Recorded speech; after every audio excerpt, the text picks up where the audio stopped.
नमस्कार दोस्तों, MPN academy में आप सभी का हार्दिक अभिनंदन है। प्रस्तुत है बिहार करंट अफेयर्स। दोस्तों, इस वीडियो में हम लोग अगस्त 2024 महीने के बिहार करंट अफेयर्स से संबंधित 30 महत्वपूर्ण मल्टीपल चॉइस क्वेश्चंस को व्याख्या के साथ हल करेंगे। पहला प्रश्न है, बिहार के नए मुख्य सचिव कौन बनाए गए हैं? Who has been appointed as the new chief secretary of Bihar? The right answer is option number C, Amrit Lal Meena. निवर्तमान मुख्य सचिव ब्रजेश मेहरोत्रा 31 अगस्त को सेवानिवृत्त हो गए। 1989 बैच के आईएएस अधिकारी अमृत लाल मीणा बिहार के नए मुख्य सचिव बनाए गए हैं। इनका कार्यकाल अगस्त 2025 तक है। इससे पहले मीणा बिहार में पदस्थापन के दौरान मुख्यमंत्री के प्रधान सचिव भी रह चुके हैं। बिहार के नए पुलिस महानिदेशक यानी डीजीपी कौन बनाए गए हैं? Who has been appointed as the new director general of police DGP of Bihar? The right answer is option number A, Alok राज।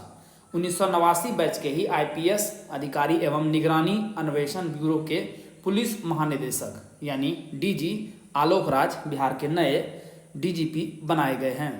ये मुख्य रूप से मुजफ्फरपुर के रहने वाले हैं। महिला एशियाई चैंपियंस ट्रॉफी हॉकी 2024 का आयोजन किस शहर में किया जाएगा? In which city will the women's Asian champions trophy hockey 2024 be held? The right answer is option number B, Rajgir. महिला एशियाई चैंपियंस ट्रॉफी हॉकी का अगला सत्र बिहार के ऐतिहासिक शहर राजगीर में 11 से 20 नवंबर तक होगा। टूर्नामेंट का आयोजन हॉकी इंडिया और बिहार सरकार करेंगे। गत चैंपियन भारत के अलावा ओलंपिक रजत विजेता चीन, जापान, कोरिया, मलेशियाई और थाईलैंड के टूर्नामेंट में हिस्सा लेने की उम्मीद है और ये 8वां विमेंस एशियन चैंपियंस ट्रॉफी होगा।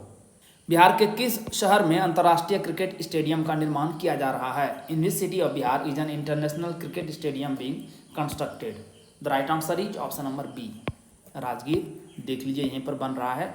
मुख्यमंत्री नीतीश कुमार ने नालंदा जिले के राजगीर खेल परिसर में नवनिर्मित स्टोक टर्फ हॉकी मैदान में आयोजित मैच का शुभारंभ किया। इसके पश्चात इन्होंने निर्माणाधीन अंतर्राष्ट्रीय क्रिकेट स्टेडियम का भी निरीक्षण किया। देश का इकलौता परिसर कहाँ है जहां अंतर्राष्ट्रीय स्तर के 24 खेलों के आयोजन की व्यवस्था के साथ ही खेल अकादमी और खेल विश्वविद्यालय एक साथ स्थित है? Where is the only campus in India where, along with arrangements for organizing 24 sports of international level, a sports academy and a sports university are located together? The right answer is option number D, Rajgir में ही। राष्ट्रीय खेल दिवस पर मुख्यमंत्री नीतीश कुमार ने राजगीर, जो कि नालंदा जिला में आता है, में राज्य खेल अकादमी और बिहार खेल विश्वविद्यालय का लोकार्पण किया। यहाँ देश का दूसरा सबसे बड़ा खेल पुस्तकालय भी होगा। अब यहाँ सहजता से राष्ट्रीय व अंतर्राष्ट्रीय स्तर के मैचों का आयोजन किया जा सकेगा।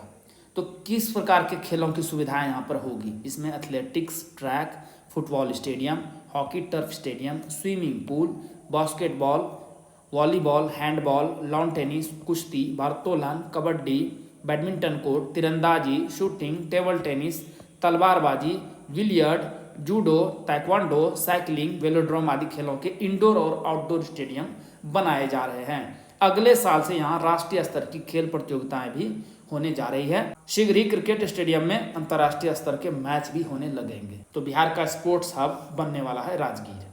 ओलंपिक में खेलने वाली भारत की पहली विधायक कौन बन गई हैं? Who has become the first MLA of India to play in the Olympics? The right answer is option number A, Shreyasi Singh. 32 वर्षीय निशानेबाज श्रेयसी सिंह बिहार के जमुई से बीजेपी विधायक हैं। श्रेयसी ओलंपिक में खेलने वाली बिहार की पहली खिलाड़ी और देश की पहली विधायक हैं। वह पेरिस ओलंपिक 2024 में हिस्सा ले चुकी हैं, हालांकि कोई पदक नहीं जीत सकी। राष्ट्रमंडल खेलों की पूर्व चैंपियन श्रेयसी सिंह पूर्व केंद्रीय मंत्री दिग्विजय सिंह की बेटी हैं। यदि आप 70वीं बीपीएससी के लिए करंट अफेयर्स का पीडीएफ प्राप्त करना चाहते हैं तो इसके बारे में जानकारी यहाँ दी जा रही है। लेकिन आइए इससे पहले जानते हैं कि एमपीएन एकेडमी ऐप ही क्यों, क्योंकि हमने करके दिखाया है। दोस्तों, सबसे पहले हमने करंट अफेयर्स का पीडीएफ कोर्स लॉन्च किया था। 66वीं बीपीएससी प्रीलिम्स एग्जाम में कुल 36 प्रश्न टैली हुए थे करंट अफेयर्स। बिहार एसआई की परीक्षा हुई थी 2021 में, क्योंकि उस साल बीपीएससी का कोई एग्जाम हुआ ही नहीं था, तो दोनों शिफ्ट मिला के 31 क्वेश्चंस टैली हुए थे। 67वीं बीपीएससी प्रीलिम्स 2022 जो कि कैंसिल हो गया था और फिर उसका री एग्जाम हुआ था, दोनों मिलाकर के 59 क्वेश्चंस टैली हुए थे। बीपीएससी सीडीपीओ प्रारंभिक परीक्षा हुई थी 2022 में, तो उसमें भी 30 प्रश्न टैली हुए थे।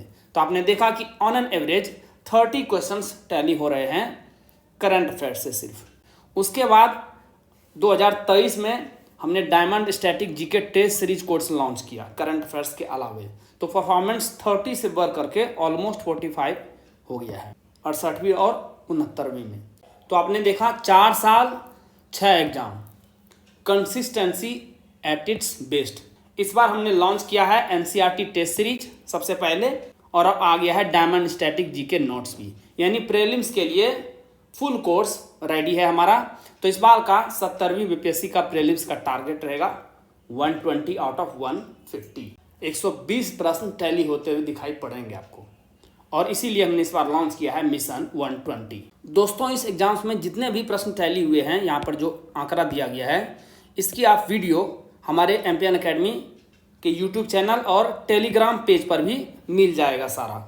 ये वीडियो जरूर देखें, इससे आपको पता चलेगा कि प्रश्न किस प्रकार से आते हैं और आपको एमपीएन एकेडमी का यूज कैसे करना है बेटर वे में। दोस्तों, इस मिशन में 3 भाग हैं।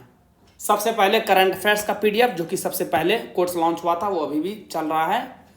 उसके बाद है डायमंड स्टैटिक जीके नोट्स, यानी डीएसजी नोट्स, स्टैटिक पोर्शन का कंप्लीट कवरेज, और टेस्ट सीरीज। 2 प्रकार के हैं, एनसीईआरटी टेस्ट सीरीज और diamond static GK test series. तो यदि आप तीनों कवर करते हैं तो हमारा सब मिलाकर के होता है मिशन 120, यानी एक ही लक्ष्य है 70वीं बीपीएससी प्रीलिम्स एग्जाम में 150 में से 120 प्रश्न टैली कराना। सबसे पहले करंट अफेयर्स, साल भर के करंट अफेयर्स को आप, यानी 1 ईयर ऑफ करंट अफेयर्स का सिस्टमेटिक रिवीजन कर सकते हैं केवल 18 घंटों में। आइए अब बात करते हैं newly launched diamond static GK notes की। सब्जेक्ट वाइज पीडीएफ नोट्स आपको मिलेंगे दोस्तों। और ये क्या है पीडीएफ नोट्स? इस पीडीएफ नोट्स में दोस्तों आपको एनसीईआरटी और स्टैंडर्ड बुक्स दोनों को मिला करके एक निचोड़ प्रस्तुत किया गया है। फैक्ट्स तो सारे मिलेंगे ही मिलेंगे, कंसेप्ट भी मिलेंगे। इसमें diagram, flow chart, pictures, tables और वन लाइनर्स सबका बेहतरीन आपको इस्तेमाल दिखेगा। आपको अलग से कोई भी नोट्स बनाने की ज़रूरत नहीं है। इसे आप स्टडी कीजिए और फास्ट टाइम में इसका रिवीजन कीजिए, है ना कमाल। इस प्रकार का कंटेंट आपको मार्केट में और ऑनलाइन कहीं भी उपलब्ध नहीं मिलेगा। अब आपने स्टडी तो कर ली है, इसका प्रैक्टिस भी तो जरूरी है। तो इसके लिए हमारे पास 2 तरह के टेस्ट सीरीज है, एक है एनसीईआरटी टेस्ट सीरीज और एक है diamond static GK test series. ये पीडीएफ नोट्स और टेस्ट सीरीज आपको मिलेगा कैसे? सबसे पहले आप MPN academy app Google Play Store पर चले जाएंगे, उसे डाउनलोड कर लेंगे। आपको इस प्रकार का लोगो दिखेगा। ओटीपी डाल करके स्टोर सेक्शन में चले आएंगे, वहाँ पर जा करके आप कोर्स चुनिए। जैसे ही कोर्स पर क्लिक करेंगे, वहाँ पर नीचे आपको दिखेगा आई एम इंटरेस्टेड का एक बटन। वहाँ जैसे ही क्लिक करेंगे तो आपको पेमेंट का लिंक उपलब्ध हो जाएगा आपके मैसेज में, और व्हाट्सएप पर भी लिंक आ जाएगा। वहाँ पर जाके शुल्क का भुगतान कर दीजिए।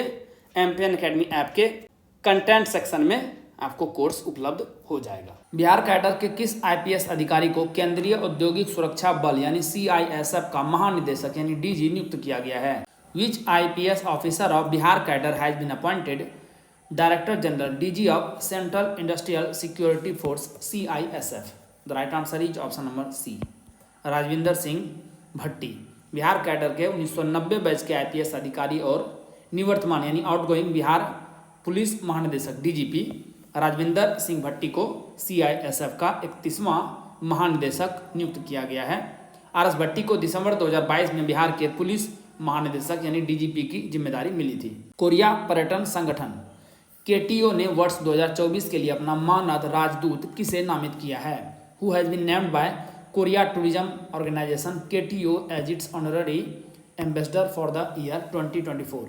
The right answer is option number A, Anand Kumar.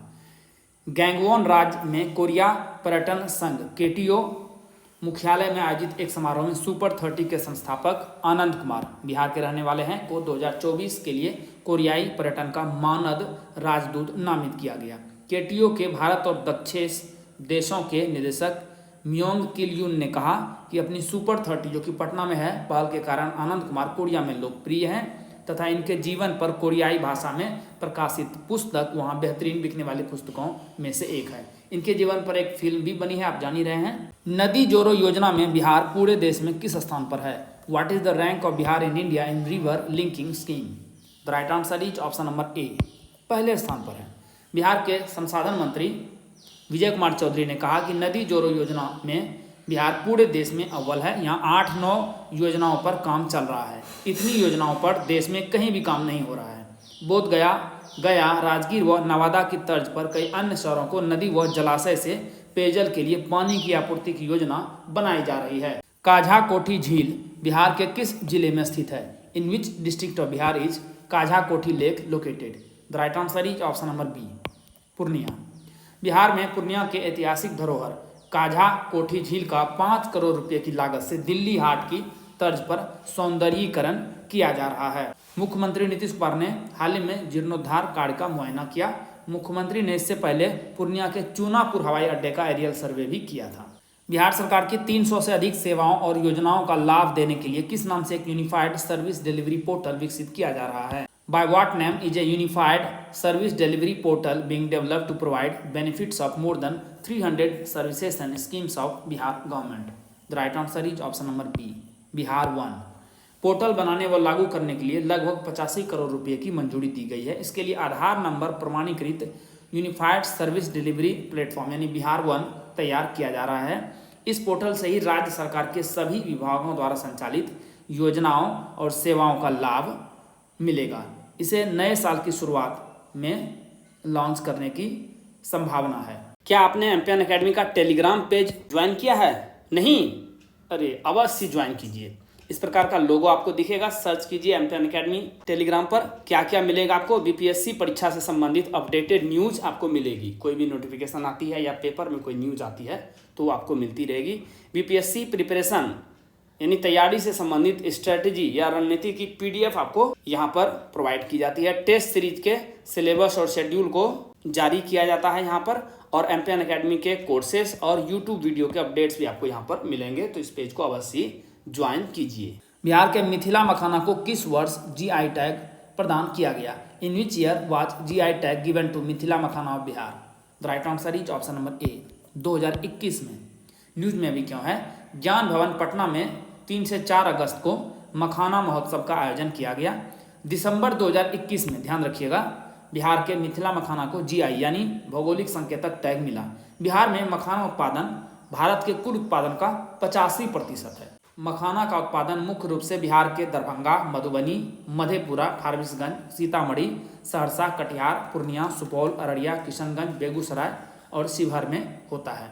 तो यह तालाबों में होता है, वाटर बॉडीज में होता है, ध्यान रखिएगा। और यह है फिनिश्ड प्रोडक्ट। वित्तीय वर्ष 2012-13 की तुलना में वित्तीय वर्ष 2021-22 में मखाना के रकबा में 171% और मखाना के उत्पादन में 152% की वृद्धि दर्ज की गई है बिहार में। अब तक बिहार के कितने उत्पादों और लोगों को जीआई टैग मिल चुका है? Till now how many products and logos of Bihar have received GI tag? Updated figure क्या है? The right answer is option number C, 16। देश में 630 उत्पादों को अब तक जीआई टैग प्रदान किया गया है, जिसमें से बिहार के अब तक 16 उत्पादों को जीआई टैग प्राप्त है। तो ये इसकी लिस्ट है, देख लीजिए कि कर बता ही देता हूँ। भागलपुरी जर्दालू, ये आम की वैरायटी है। उसके बाद है शाही लीची बिहार, कतरनी राइस, मगही पान, मिथिला मखाना, मरचा rice, Silao khaja, Madhubani painting. Khatwa work of Bihar, इसे 2 बार मिला है, एक एप्लीक्यू में भी, यहाँ एप्लीक्यू नहीं होगा, ये मिस्टेक से छपा है। तो खटवा वर्क ऑफ बिहार और इसका लोगो। उसके बाद है सुजनी एम्ब्रॉयडरी और इसका साथ में लोगो भी। Sikni grass product of Bihar और साथ में इसका लोगो भी। भागलपुरी सिल्क और मंजूसा आर्ट। कुल मिलाकर 16 उत्पाद और लोगोज हैं, जिसमें अधिकतर संख्या है हैंडीक्राफ्ट की और सेकंड नंबर पर है एग्रीकल्चरल प्रोडक्ट। अभी न्यूज में क्यों आया है ये? बिहार के 6 उत्पाद जीआई टैग प्राप्त करने के अंतिम चरण में आ गए हैं। ये कौन कौन से हैं? गया का तिलकुट और पत्थलकटी, उद्वंत नगर का खुरमा, नालंदा की बावन बूटी, हाजीपुर का केला और सीतामढ़ी के बालूशाही। कौन सी नदी दक्षिणी दिशा में बहती है और उत्तर प्रदेश और बिहार के बीच सीमा बनाती है? Which river flows in a southern direction and forms a boundary between Uttar Pradesh and Bihar? The right answer is option number B, Narayani नदी। इसे गंडकी नदी और गंडक के नाम से भी जाना जाता है। यहाँ पर देखिए, ये नदी यहाँ से इस तरह से साउथवर्ड डायरेक्शन आता है और यहाँ बिहार और यूपी के बीच में बॉर्डर लाइन बनाती है। यह नेपाल के पास तिब्बत में धौलागिरी के उत्तर से निकलती है और नेपाल में त्रिवेणी शहर के पास भारतीय क्षेत्र में प्रवेश करती है। यह पश्चिम चंपारण जिले का नाम देख लीजिए, कहाँ कहाँ से ये क्रॉस करती है। पश्चिम चंपारण में एंटर करती है बिहार में, उसके बाद गोपालगंज, पूर्वी चंपारण, सारण, मुजफ्फरपुर और वैशाली जिलों से होते हुए गंगा के मैदान में 300 किलोमीटर दक्षिण पूर्व में बहती है। देखिए यहाँ से डायरेक्शन फिर चेंज होकर के दक्षिण पूर्व हो जाता है। यह हाजीपुर के ठीक नीचे सोनपुर में पटना के पास गंगा नदी में मिल जाती है। अभी न्यूज में क्यों आया है, अब बिहार सिंचाई के लिए यूपी से गंडक नदी के अपने हिस्से का पानी लेगा। रिहंद और वाण सागर जलाशय के बाद गंडक नदी के पानी की हिस्सेदारी को लेकर भी दोनों राज्यों के बीच बात बन गई है। बिहार के पहले सुपर कंप्यूटर का नाम क्या है? What is the name of Bihar first super computer? The right answer is option number C, Param Buddha. Patna में मौजूद CDEC यानी centre for development of advance computing के केंद्र ने राज्य का पहला सुपर कंप्यूटर परम बुद्ध, जिसे 4.5 करोड़ रुपए की लागत से बनाया गया है, तैयार किया है। इस AI आधारित सुपर कंप्यूटर बनाने के बाद बिहार देश के उन विकसित राज्यों और पटना उन विकसित शहरों की श्रेणी में शामिल हो गया है जहां इस तरह के कंप्यूटर पहले से मौजूद हैं। ये अन्य सुपर कंप्यूटर से इस मामले में अलग है कि इसमें ग्राफिक प्रोसेसिंग यूनिट यानी GPU लगा हुआ है। अगस्त 2024 में बिहार से कौन से 2 व्यक्ति राज्यसभा सदस्य के रूप में चुने गए? Which 2 persons were elected as Rajya Sabha members from Bihar in August 2024? The right answer is option number C, Manan Kumar Mishra और उपेंद्र कुशवाहा। राष्ट्रीय लोक मोर्चा RLM प्रमुख उपेंद्र कुशवाहा और भाजपा के मनन कुमार मिश्र को राज्यसभा के लिए निर्विरोध निर्वाचित किया गया है। RJD की मीसा भारती और बीजेपी के विवेक ठाकुर के लोकसभा चुनाव 2024 जीतने के बाद दोनों सीटें खाली हुई थी। बिहार में 16 सीट हैं राज्यसभा सदस्यों के लिए, जिसमें से 10 पर NDA का कब्जा है। पार्टी वाइज देखेंगे तो NDA के 10 में कौन कौन से? बीजेपी के 5, जदयू के 4 और RLM जो भी उपेंद्र कुशवाहा जो कि 12 साल बाद राज्यसभा पहुंचे हैं। और इंडिया ब्लॉक के देखेंगे तो 6 है, 5 RJD के और 1 कांग्रेस के। ब्राजील में आयोजित खगोल विज्ञान और खगोल भौतिकी 2024 के 17वें अंतर्राष्ट्रीय ओलंपियाड में बिहार के किस छात्र ने रजत पदक जीता है? Which student from Bihar has won the silver medal in the 17th International Olympiad of Astronomy and Astrophysics 2024 held in Brazil? The right answer is option number A, Panini. Brazil में भारत ने 1 स्वर्ण और 4 रजत पदक जीते हैं। यहाँ है गोल्ड मेडलिस्ट और ये है सिल्वर मेडलिस्ट। बेंगलुरु के दक्ष तालिया ने गोल्ड मेडल जीता, जबकि पुणे के आयुष कुठारी, सानिध्य सराफ, हैदराबाद के बनी व्रत माझी और हाजीपुर बिहार के पाणिनि को रजत पदक मिला। पदक तालिका में भारत की रैंकिंग रही 8वीं। ईरान 5 स्वर्ण के साथ टॉप पे रहा, सेकंड स्थान पर अमेरिका 3 स्वर्ण पदक के साथ। भारत अगले वर्ष अगस्त में मुंबई में इस ओलंपियाड की मेजबानी करेगा। बिहार कैडर के किस IPS अधिकारी को राष्ट्रीय सुरक्षा गार्ड यानी NSG का महानिदेशक नियुक्त किया गया है? Which IPS officer of Bihar cadre has been appointed as the director general of national security guard NSG? The right answer is option number D, Bhrigu Srinivasan.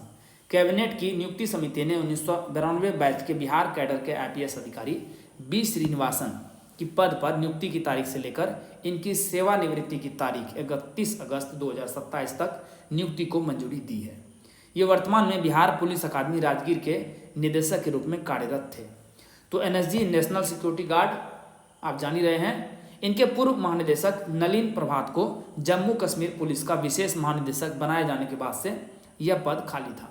राष्ट्रीय शिक्षक पुरस्कार 2024 के लिए बिहार के कितने शिक्षकों का चयन हुआ है? How many teachers from Bihar have been selected for the National Teacher Award 2024? The right answer is option number A, कुल 2 शिक्षकों को।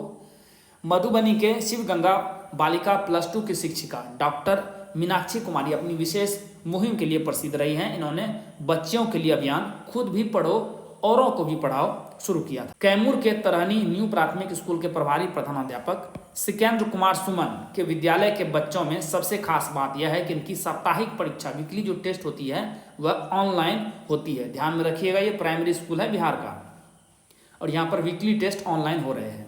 बच्चों का रिजल्ट भी ऑनलाइन जारी किया जा रहा है। गूगल सीट का नाम तो आपने सुना होगा, उसी पर ऑनलाइन टेस्ट लिया जाता है। 5 सितंबर को शिक्षक दिवस पर राष्ट्रपति द्रौपदी मुर्मू द्वारा इन्हें यह सम्मान मिला। राष्ट्रीय पुरस्कार पाने वालों को नगद में कितने रुपए मिलते हैं? Please write in the comment section. Padma Shri Godavari Dutt, जिनका निधन हाल ही में हो गया, का संबंध किस कला क्षेत्र से था? Padma Shri Godavari Dutt, who passed away recently, was associated to which art field? The right answer is option number D. Madhubani painting. Madhubani painting की मातृशिल्पी पद्मश्री गोदावरी दत्त, जिनका जन्म 1930 में हुआ था और निधन 14 अगस्त 2024 को हुआ, मधुबनी के इनके पैतृक गांव रांटी में। इसके साथ ही 7 दशक से अधिक लंबी कला साधना भी थम गई। गोदावरी दत्त ने मिथिला पेंटिंग को घर से निकालकर देश दुनिया में पहुंचाने में बड़ी भूमिका निभाई थी। अपनी पेंटिंग के दम पर देश विदेश में ख्याति अर्जित कर चुकी वह दर्जनों पुरस्कार से सम्मानित गोदावरी दत्त के निधन से कला प्रेमियों के बीच शोक की लहर है। राष्ट्रीय संस्थागत रैंकिंग फ्रेमवर्क NIRF 2024 में IIT पटना को ओवरऑल रैंकिंग में कौन सा स्थान मिला है? What rank has IIT Patna got in the overall ranking in the National Institutional Ranking Framework NIRF 2024? The right answer is option number D. 73वीं रैंक मिली है। पिछला बार इसका रैंक था 66वां, रैंकिंग घटी है ओवरऑल में। एम्स पटना को मेडिकल कोटि में 26वां स्थान मिला, तो ओवरऑल रैंकिंग में 99वां स्थान मिला है। पिछली बार ओवरऑल रैंकिंग में 106वां स्थान मिला था। IIT पटना को देखेंगे तो ओवरऑल तो 73rd है, लेकिन इंजीनियरिंग कैटेगरी में इनका रैंक है 34वां, जो कि पिछला बार 41 था, तो यहाँ पर रैंकिंग में सुधार हुआ है। NIT पटना को 55वां स्थान मिला है इंजीनियरिंग में, पिछले साल 56वां स्थान था। मैनेजमेंट कोटि में देखेंगे तो IIM बोधगया को 33वां स्थान मिला है, और लॉ कोटि में चाणक्य नेशनल लॉ यूनिवर्सिटी को 31वां स्थान प्राप्त हुआ है। एग्रीकल्चर में देखेंगे तो doctor Rajendra Prasad central agriculture university Pusa Samastipur में है, इसको 29th पोजीशन हासिल हुआ है देश भर में। तो ये थी बिहार के संस्थानों की रैंकिंग। सिद्धेश्वर नाथ मंदिर बिहार के किस जिले में स्थित है? In which district of Bihar is Siddheshwar Nath temple located? The right answer is option number C, Jehanabad. News में भी क्यों है? जहानाबाद जिले के मखदुमपुर के वानावर के ऐतिहासिक बराबर पहाड़ी पर स्थित बाबा सिद्धेश्वर नाथ धाम मंदिर के पास सीढ़ियों पर श्रावण मास की चौथी सोमवारी के पूर्व रात में भगदड़ मचने से 8 श्रद्धालुओं की मौत हो गई। मृतकों में 7 महिलाएं। बराबर पहाड़ी गुफाएं भारत की सबसे पुरानी जीवित चट्टानों को काटकर बनाई गई गुफाएं हैं, जो मौर्य साम्राज्य, जो कि 322 से 180 ईसा पूर्व तक चला है, उसी से है। ये गुफाएं बिहार राज्य के जहानाबाद जिले में गया से 24 किलोमीटर की दूरी पर स्थित हैं। पहले से प्रभावित रहे बिहार के किस 2 जिलों को नक्सल प्रभाव से मुक्त जिला घोषित कर दिया गया है? Which 2 districts of Bihar which were already affected have been declared free from Naxal influence? The right answer is option number D, Banka और पश्चिम चंपारण। पहले राज्य के कुल 16 जिले नक्सल प्रभावित वाले थे।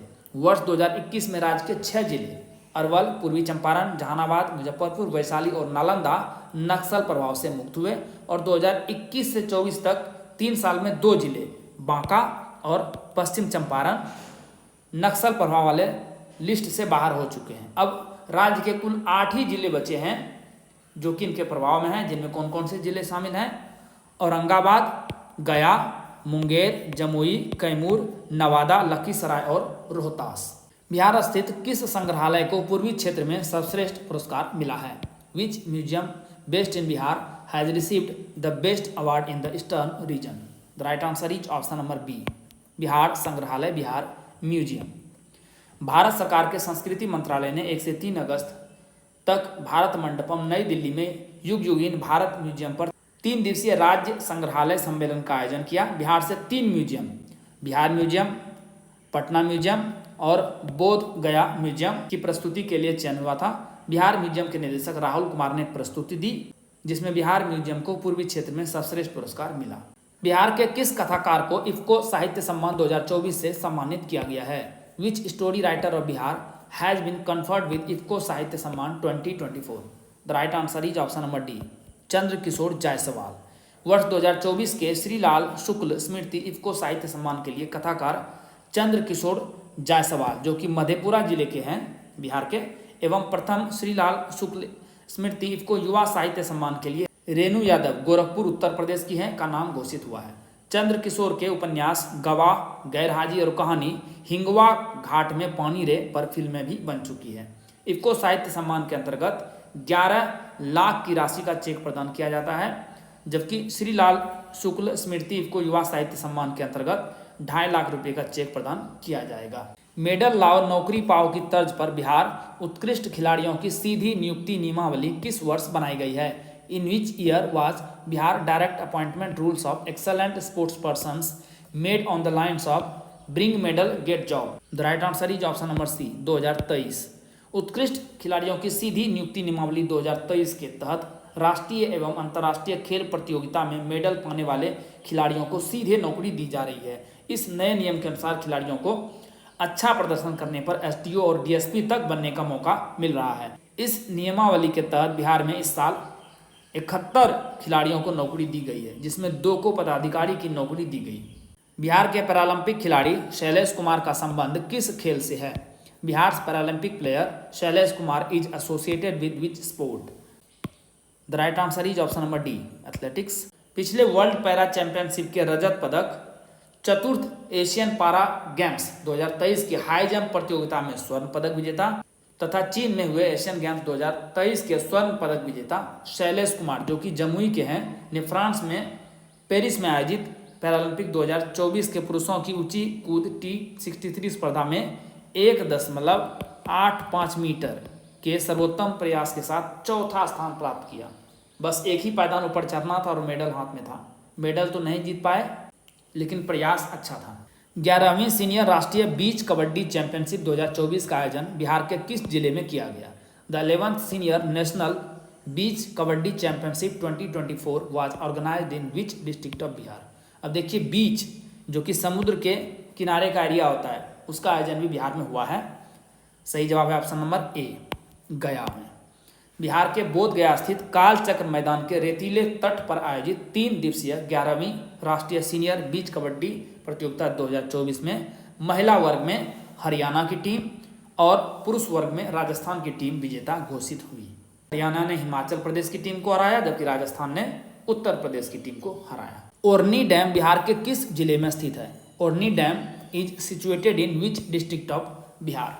The right answer is option number A, Banka. News में भी क्यों है? राज्य के इको टूरिज्म कैंप में अब बांका भी शामिल हो गया है। भागलपुर व मुंगेर के बाद बांका अंग क्षेत्र का तीसरा स्थल बना है। बांका को इको टूरिज्म कैंप में शामिल करने की बड़ी वजह भारत वन स्थिति रिपोर्ट 2021 है। इस रिपोर्ट में बांका को नंबर 1 माना गया है। बीते 1 साल के मुकाबले करीब 16 वर्ग किलोमीटर में वन क्षेत्र बढ़ा है। बांका में वन क्षेत्र में वृद्धि राष्ट्रीय स्तर पर सबसे अधिक है। चानन, बाराहाट आदि क्षेत्र में सघन वन इलाका, पहाड़ से सटे मैदानी भागों में खेतों में फैली हरियाली और ओरनी डैम, जिसे बिहार का थाईलैंड भी कहा जाता है, की खूबसूरती भी इको टूरिज्म की वजह है। इको टूरिज्म कैंप में भागलपुर का विक्रमशिला और मुंगेर का भीम बांध पूर्व से शामिल है। इसके अलावा पश्चिम चंपारण स्थित वाल्मीकि नगर टाइगर रिजर्व, नवादा स्थित ककोलत जलप्रपात और राजगीर स्थित घोड़ा कटोरा कैंप में शामिल है। दोस्तों, जैसा कि बताया गया है, इस वीडियो लेक्चर का पीडीएफ आपको हिंदी और इंग्लिश दोनों भाषाओं में अलग अलग फुल डिस्क्रिप्शन के साथ एमपीएन अकेडमी ऐप पर प्राप्त होगा। दोस्तों, आप इन पीडीएफ के सहारे इस वीडियो लेक्चर को आसानी से 5 से 6 मिनट में रिवाइज कर पाएंगे, जिससे आपका बहुत सारा समय बचेगा, जिसे आप स्टैटिक पोर्शन पर खर्च कर सकते हैं और अपने टाइम को बेटर मैनेज कर सकते हैं। दोस्तों, एमपीएन अकेडमी ऐप का लिंक आपको इस वीडियो के डिस्क्रिप्शन बॉक्स और पिंड कमेंट सेक्शन में मिल जाएगा। चलिए अंतिम प्रश्न को हल करते हैं। जलप्रपात मांझर कुंड बिहार के किस जिले में स्थित है? In which district of Bihar is the waterfall Manjhar Kund located? The right answer is option number B, Rohtas. Bihar के रोहतास जिले के सासाराम से लगभग 10 किलोमीटर की दूरी पर कैमूर पहाड़ी में मौजूद मांझर कुंड झरना एक खूबसूरत प्राकृतिक पर्यटन स्थल है। अभी न्यूज में क्यों है? सावन पूर्णिमा समाप्ति के बाद भादो महीना के पहले रविवार को कैमूर पहाड़ी से गिरने वाले जलप्रपात मांझर कुंड में पिकनिक मनाने की चली आ रही परंपरा के तहत करीब 15,000 सैलानियों का पूरे दिन जमावड़ा लगा रहा। मांझर कुंड के अलावा धुआं कुंड, सीता कुंड, हनुमान धारा, भूतहिया झरना भी यहाँ पर है। वहाँ भी पिकनिक मनाने वालों की भीड़ देखी गई। कैमूर रेंज के बारे में चर्चा करें तो यह विंध्य रेंज का पूर्वी भाग है, जो लगभग 483 किलोमीटर लंबा है, जो मध्य प्रदेश के जबलपुर जिले के कटंगी के आसपास से लेकर के बिहार के रोहतास जिले के सासाराम के आसपास तक फैला हुआ है। दोस्तों, अगस्त 2024 महीने के बिहार करंट अफेयर से संबंधित जितने भी महत्वपूर्ण प्रश्न बन सकते थे उसे हमने 30 MCQs में शामिल किया है। लेकिन इसके अलावा भी बहुत सारे ऐसे करंट अफेयर्स मटेरियल होते हैं जो उतने महत्वपूर्ण नहीं होते हैं, लेकिन फिर भी एग्जाम में कई बार दिखाई दे जाते हैं। उसी के लिए हमने ये अतिरिक्त करंट अफेयर्स यानी एडिशनल करंट अफेयर्स बनाया है, जिसे आप पॉइंट वाइज PDF में प्राप्त कर सकते हैं चलते चलते सेक्शन में। इसे वीडियो में शामिल नहीं किया जा रहा है क्योंकि इससे वीडियो काफ़ी लंबा हो जाएगा। दोस्तों, इसी के साथ बिहार करंट अफेयर्स के इस संस्करण को समाप्त करने की आपसे इजाज़त चाहूँगा। वीडियो देखने के लिए बहुत बहुत धन्यवाद। Thank you very much. जल्द ही मिलते हैं अगले वीडियो में। All the best for your exam preparation.